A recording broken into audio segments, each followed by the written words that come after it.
Har qalay tutgan yo'lim ish berdi. Hech kim Yelena haqida lom-lum demadi. Barcha guvohlar turma boshlig'iga, tezkor guruh a'zolari-yu prokuratura vakiliga meni qotil sifatida ko'rsatishdi. Birinchi bo'lib meni turma nazoratchisi qo'llarimni kishanlagan holda navbatchilik qismiga olib kirishdi.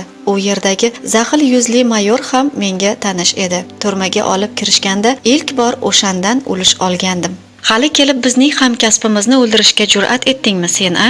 Endi tamomsan. Yaqinlaring o'ligingni ham topa olishmaydi.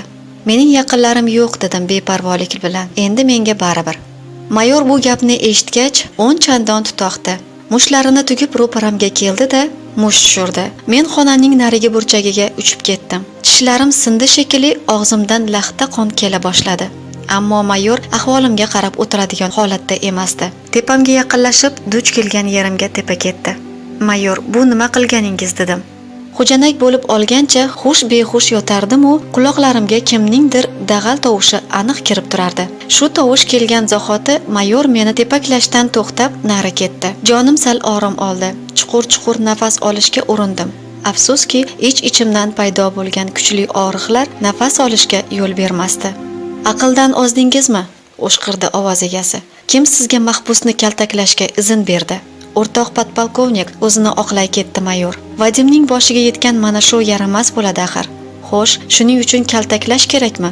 Tez o'ziga keltirib, mening kabinetimga olib kiring. Mayor qo'ltig'imdan tutib meni turgizishga urindi. Bu turolmaydi dedi. Bir menga, bir podpolkovnikka boqib mayor. Sizlarga ishonganning uyi kuysin. Podpolkovnik qo'l siltab tashqariga yurdi. Vrachni chaqiring, olib ketishsin. Ko'z ochib yumgunimcha sanitarlar yuz-ko'zlarimdagi qonlarni artib, Yelenaning xonasiga olib kirishdi. Uning o'zi yo'q edi. O'rniga o'rta yoshli qorachadan kelgan bir erkak bemorlarni davolayotgan edi. Darhol yaralarimga dori surtdi. Istimamni, qon bosimimni o'lchab, yuragimni eshitib ko'rdi. Shundan so'ng ukol qilib ustimni yupqa choyshab bilan yopib qo'ydi. Omadsiz yigit ekansan, uka. Oradan bir soatcha vaqt o'tib, ko'zlarimni ochganimda shu yerda supur-sidir qilib yuradigan 60 yoshlar oralig'idagi mahbus tepamda o'tirib, achinish bilan meni kuzatardi. Nimalar qilib qo'yding? Umring xazon bo'ladi-ku. Men indamadim. Og'iz ochishga chog'langanimda jag'imda qattiq og'riq turdi. Og'zim quruqshab, zo'rg'a yutinib oldim, xolos. 4 kun deganda yaralar bitib, istimam ham tushdi. Qaytadan mustaqil o'rnimdan tura oladigan, deyarli suvdan iborat yarim kosa sho'rva, bir burda qora nonni bemalol qo'limda tutib yeydigan bo'ldim.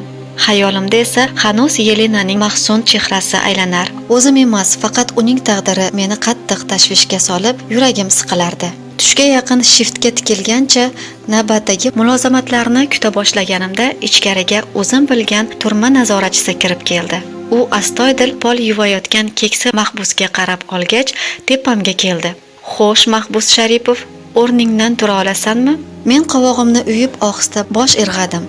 Unda men bilan yurasan dedi nazoratchi jiddiy ohangda. Qayerga so'radim, garchi yuragim karserga tushishni sezib tursa-da. Advokat kutyapti seni. Nega? Namuncha surishtiraversan. Bu yerda men savol beraman. Tushundingmi? Tur tez. Nazoratchi meni o'rtasi baland panjara bilan to'silgan maxsus xonaga olib kirdi. Panjaraning narigi tarafida chamasi 30 yoshlardagi oq sariqdan kelgan ayol sigaret chekib o'tirardi. Panjaraga yaqin kelganim hamon ayol qo'lidagi sigaretni kuldonga qo'ydi. O'tiring. Men kursiga cho'kdim. Chekasizmi? Yo'q. Unda o'zimni tanishtiray. Ismi Sharifim Natalya Chernyakova. Sizning advokatingizman. Sizchi? Mahbus Sharipov. Turmaga kelganimdan beri bu tahlid rasmiyatchilikka ko'nikib qolganman. Turmada istaysanmi yo'qmi, kerak bo'lsa 100 martalab o'zingni tanishtirishga majbur etishlari mumkin. Bosh tortishga haqqing yo'q. Shu zahoti yo boshingga temir tayoq kelib tushadi yoki karser bilan qo'rqita boshlashadi. Juda yaxshi deb advokat ayol sigaretni qo'liga olib, "Xo'sh, vijdoningizga qarshi bordingizmi?" Men bu savolni tushunmay advokatga hayrat bilan qaradim. "Bu nima deganingiz? Axir siz hech kimni o'ldirmagansiz. Tuhmat qilishgan sizga. Nega o'zingizcha qahramonlik qilmoqchi bo'lyapsiz?" "Qahramonlik qilayotganim yo'q. Nega unda haqiqatni aytishdan bosh tortyapsiz? Siz hali mendan hech narsa so'ramadingiz." "Xo'p, so'radim ham deylik. Ilgargi ishni qo'yib turaylik. Oxirgisi, mayor Vadim Sergeyevni siz o'ldirdingizmi?" "Ha." "Nega? Qanday qilib?" "U Yelenaga azob berayotgandi." "Yelena sizga kim bo'ladi?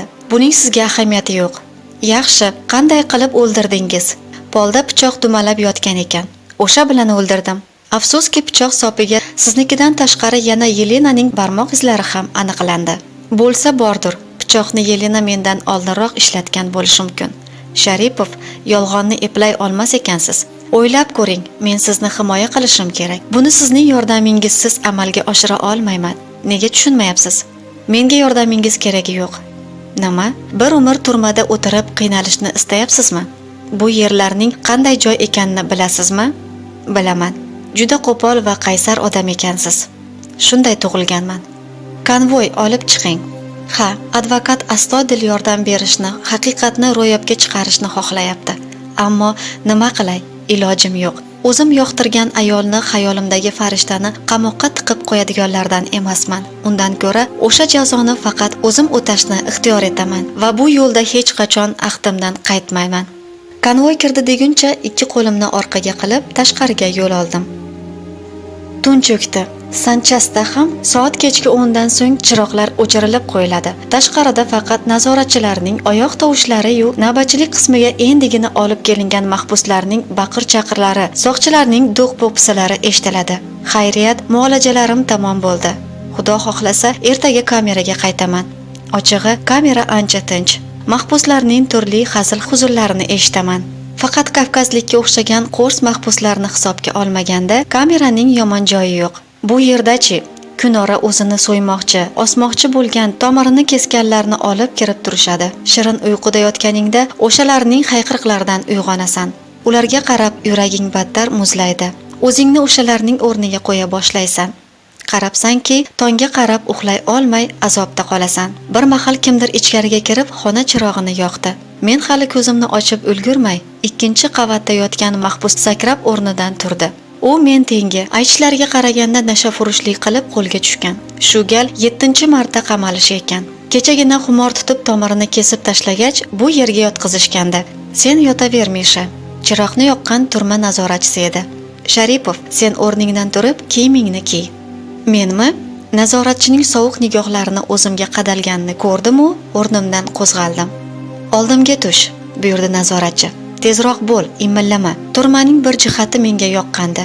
Bu yerda xuddi militsiya bo'limi yoki navbatchilik qismiga ilk bor qadam qo'ygan kuningdagi kabi konvoy nazoratchilari yelkanga miltiq tirashmaydi.